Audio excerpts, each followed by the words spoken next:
Sur Instagram, la femme d'Hugo Lloris a affirmé que les urgences de la polyclinique de Saint-Jean-à-Cagnes-sur-Mer ont refusé de la soigner vendredi dernier. Ces accusations ont été démenties par l'hôpital. Marine Lloris, compagne du footballeur Hugo Lloris, qui a récemment pris sa retraite internationale, a affirmé sur Instagram s'être vue refuser des soins dans une clinique du sud de la France.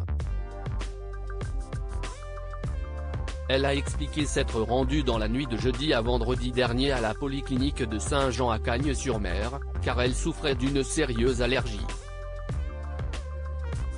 Cependant, la clinique aurait refusé de la soigner notamment parce qu'elle n'avait pas de carte vitale et par crainte de ne pas être payée.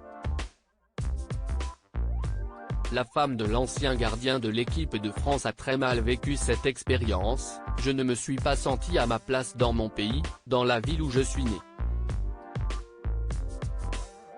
La directrice de la clinique répond aux accusations. Alexandra Cittadini, la présidente et directrice générale de la polyclinique de Saint-Jean, a tenu à donner sa version des faits au Figaro.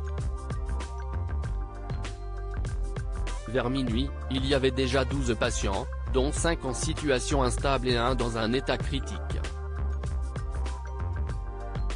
On a indiqué à Madame Lloris qu'elle ne pourrait pas être prise en charge immédiatement, et celle-ci n'a pas souhaité attendre. Elle est donc partie, a-t-elle affirmé. D'après elle, Marine Lloris se serait même montrée assez véhémente envers le personnel. En ce qui concerne l'absence de carte vitale, Alexandra Cittadini assure que la clinique accepte tout le monde, même les gens qui viennent en maillot de bain et sans papier sur le moment. Une version que Marine Lloris réfute. Marine Lloris argumente, elle ne compte pas en rester là. Ce mercredi 5 juillet, en story Instagram, la maman d'Anna Rose, Giuliana et Leandro a maintenu sa version des faits.